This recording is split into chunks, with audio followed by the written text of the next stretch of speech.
Hi, this is Alexi Minko Show, and I'm your host Alexi. Here to talk about the new ways of architecture is the upcoming Uber architect of the city, Matthias Hollwich. Matthias, thank you so much for being here. So, tell me, you have a way of thinking architecture which is a little non-traditional. So, you talk about new aging. What does it mean actually? Yeah, new aging is something that we started to actually explore at a moment where I realized I had surpassed 50% of my life expectancy as an average German. When I turned 38, it's basically halfway up. And I looked into what basically happens with us when we're getting older and how we engage with architecture. And what I saw was really not promising, because at some point we actually end up in nursing homes and places we don't want to be in. Okay.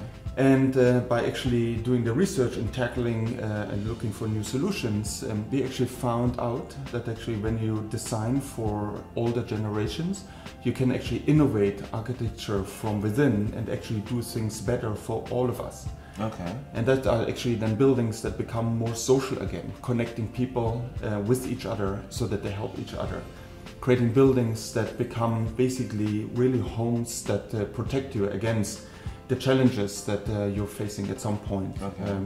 Especially when you're getting older, the big challenges are social and physical deficits. And that's what really is new aging is about, to really counter these kind of deficits with smart architecture. So does it mean you build actually constructions that are more adapted to someone who's actually physically limited, more ramps? So what is it exactly? Yeah, it's actually ramps would be one solution, right? Okay. But it's actually a little bit more calibrated, because it's also good for people to take stairs, because that's a great exercise. So sometimes it's good to have inconvenient circulation and not the most convenient circulation. But all of these kind of things actually, yeah, with aging in mind, and how we actually create buildings that counter it, it's actually the kind of prototype for it. And then there are many actually clues we can take from history, or we can take many clues also from longevity principles that people have explored. For example, in Italy, where the people live the longest are the ones who live in the mountains, work forever for... What is the name of your firm? So the different ways to say the name. I know, which is actually the fun part.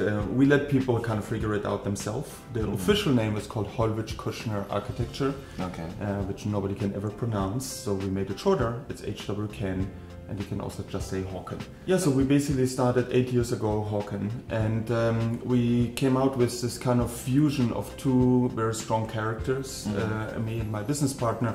Him coming into the world in architecture a little bit more formally. He had worked for Jürgen Meyer in Berlin, which is very sculptural. And I come from the discipline of Rem Koolhaas from the Netherlands, which is very analytical and very strategic. And we fused these two kind of trends into all of the work that we're doing. And we had humble beginnings. We started, him and me and one intern, 8 years ago, and we did interior renovations in New York, and then the buildings got a little bit bigger.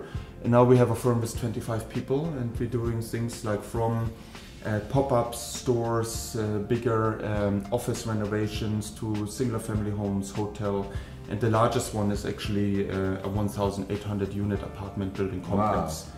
With like 3 towers in New Jersey. That's amazing. And you also do some charitable work that I know. You went to Africa a few years ago, and tell us a little bit about your involvement with and why actually you choose to give back of your time and your talents. I think it should be a general responsibility in our world, but it's just also for us, it's when we take on non-for-profit work, then we look, of course, for opportunities where we can use our talent, but also we can learn something that we might not be able to do in the commercial world where we're normally acting in.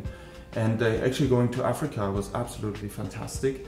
Where in Africa? We went actually to Ivory Coast. Oh, okay. Lovely country. Yeah, really beautiful. Abidjan as a city, and we met with priests who wanted to create a retirement place for their older priests. Oh.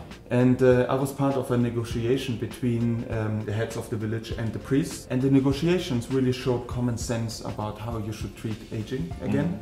Where the priest was like, oh, I want to find a plot of land for my elderly priest. The chief from the village said, okay, I have a beautiful plot for you, and I can give it to you, but what do you do for me?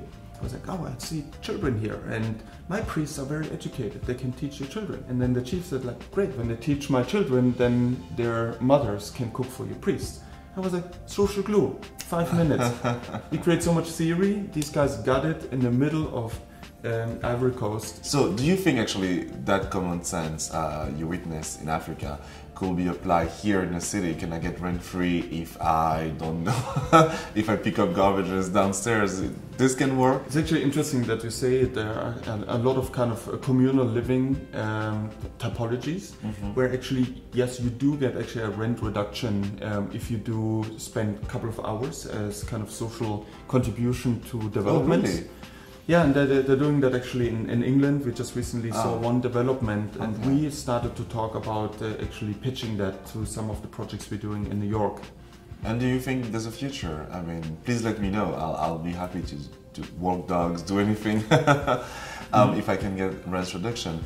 I also wanted to talk to you about the city, the way it's developing. You know, we see all those high-rise buildings going up pretty much every week. What's your thought about it? Yeah, so for me, I must say I do love density, and I love diversity. So what I think is very important is go as high as you want in certain areas and other areas don't. So in New York you have a choice, and you have the choice where you go to Governor Island, which is undeveloped, and it's just basically 20 minutes train ride from here, and it's like a park. Or you go to Midtown and the high rises are just rising, and when you're on the 50th floor you may still have a neighbor you look into the window, but that's kind of just the reality of it. But the only thing which is so interesting now about New York, what's changing from a little bit, let's say, money-centered kind of development the last years, the new mayor now does bring social attributes back into the conversation. And he wants to initiate kind of programs where developers do much more affordable housing again. And I think that is important. I think the super rich can still get the towers and just please build them.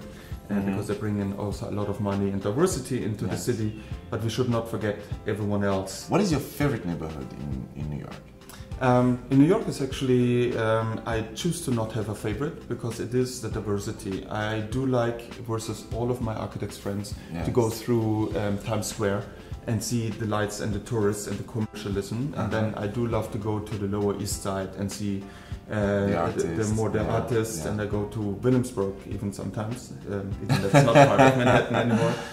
But that's, I think, it's the beauty of New York. That's why I choose to live here, because I do not want to be in one culture, in one way of life, what a city thinks it should be. New York is about diversity of way of life. You're from Germany. Berlin is a city that actually I absolutely adore. Berlin East, actually, it's Berlin, I should say. Do you miss it? Do you go back sometimes? I have left Germany 18 years ago, and I haven't missed it a day. I do love Germany. I have a lot of appreciations what also the country is doing, but there's something, I mean, I'm just too curious, and I've lived there for so many years. Why more? Why more?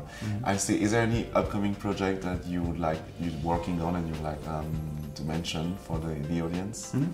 Yeah, we have actually lots of really interesting projects we're doing for Quirky, which is this really cool kind of technology company. We're doing their new spaces in San Francisco. We're doing a new hotel. We're just starting on the project in Williamsburg. And we have a really kind of an amazing project in close to Indianapolis, where we are working with the city about creating a park with pavilions as a new lifestyle component and the city center for that neighborhood. So that is kind of for us interesting because it brings these things together. kind of social attributes, ecological means, and also iconic architecture that really helps to reshape a city's identity. So it's not just about New York anymore. Not always just about New York. There are other cities where we like to contribute to. Is there a website where actually we can go and look at your project and see the work you do? HWKN.com. Thank you so much for coming here. It's always a pleasure talking to you. This was the Alexi Minko Show. Thank you so much for watching. Please like us on Facebook, Twitter, and Instagram. The Alexi Minko Show is sponsored by FilioCB. Please check out filiocb.com for all your fashion needs.